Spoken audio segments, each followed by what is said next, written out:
కాకినాడ జిల్లా తూని నియోజకవర్గంలో కూటమి అధికారంలోకి వచ్చిన జనసేన పార్టీకి మాత్రం ముందుండి నడిపించే సరైన నాయకుడే కరువయ్యారట.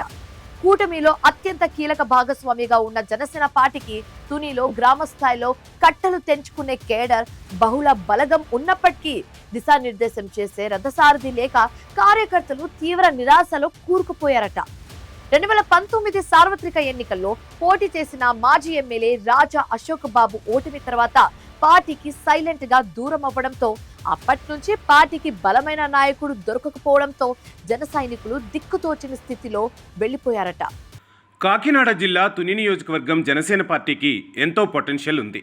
2019 సార్వత్రిక ఎన్నికల సమయంలో మాజీ ఎమ్మెల్యే రాజా అశోక్ బాబు జనసేన బీఫాంపై బరిలోకి దిగడంతో గ్రామస్థాయిలో కార్యకర్తలు, పవన్ అభిమానులు రెట్టించిన ఉత్సాహంతో పనిచేశారు. అయితే నాటి ఎన్నికల్లో వైసీపీ గాలిలో ఆయన ఓటమి చవిచూశారు. తీరా ఓటమి తర్వాత రాజా అశోక్ బాబు క్రమంగా జనసేన పార్టీ కార్యక్రమాలకు కార్యకర్తల నుంచి కంప్లీట్గా దూరమవుతూ వచ్చారు. ఓటమి తర్వాత తమను కనీసం పలకరించే నాదుడే కరువయ్యాడని నాటి నుండి నేటి వరకు తుని జనసైనికులు తీవ్ర ఆవేదన చెందుతున్నారు. రాజా అశోక్ బాబు అసలు జనసేనలో ఉన్నారా లేరా అన్న అనుమానాలు క్యాడర్లో వ్యక్తమవుతున్నాయి. ప్రస్తుతం నియోజకవర్గ సమన్వయకర్తగా ఎస్ అన్నవరం గ్రామానికి చెందిన చొడిశెట్టి గణేష్ వ్యవహరిస్తున్నారు.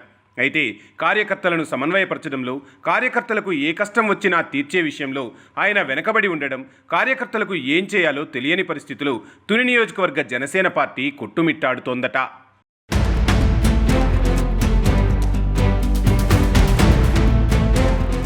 కార్యకర్తలకు లోకల్ లీడర్షిప్కు మధ్య ఎలాంటి కమ్యూనికేషన్ లేకపోవడంతో అధికారంలో ఉండి కూడా ఏమీ చేయలేని పక్షవాతం లాంటి పరిస్థితులు తుని జనసేన కొట్టుమిట్టాడుతోంది. సమర్థవంతమైన నాయకుడు లేక పవన్ కళ్యాణ్ పట్ల ఉన్న అభిమానాన్ని గుండెల్లోనే దాచుకుని సైనికులు ఆవేదన చెందుతున్నారట. నిజానికి తుని నియోజకవర్గంలోని 4 మండలాల్లోనూ అత్యధిక సంఖ్యలో ఉన్న కాపు సామాజిక వర్గం ఓటు బ్యాంకు జనసేన పార్టీకి ప్లస్ పాయింట్. సరైన ఫైర్ బ్రాండ్ ఇన్ఛార్జిని ప్రకటిస్తే తునిలో జనసేన తిరుగులేని శక్తిగా మారుతుందని విశ్లేషకులు స్పష్టం చేస్తున్నారు. అయితే ప్రస్తుతం కూటమి అధికారంలోకి వచ్చాక తుని నియోజకవర్గంలో తెలుగుదేశం పార్టీ నేతలదే హవా సాగుతోందని, జనసేన కార్యకర్తలను పూర్తిగా పక్కన పెట్టేస్తున్నారనే ప్రచారం సాగుతోంది. ఇటీవల భర్తీ చేసిన నామినేటెడ్ పదవులు, స్థానిక కమిటీల్లో కూడా తుని జనసేన నేతలకు తీవ్ర అన్యాయం జరిగిందని క్యాడర్ లబోదిబోమంటోంది.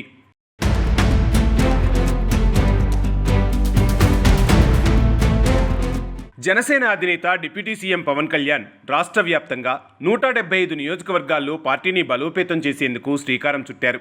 అయితే తుని లాంటి అత్యంత కీలకమైన నియోజకవర్గంలో నాయకత్వ శూన్యతను ఆసరాగా చేసుకుని ఇటు వైసీపీ, అటు తెలుగుదేశం పార్టీ నేతలు జనసేనలోని బలమైన ద్వితీయ శ్రేణి నాయకులను తమ వైపు తిప్పుకునేందుకు ఆపరేషన్ ఆకర్ష్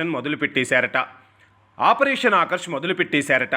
సందట్లో సడేమియాగా భావించి ఇతర పార్టీల నేతలు జనసైనికులను కవర్ చేసుకుంటున్నారని ప్రచారం సాగుతోంది.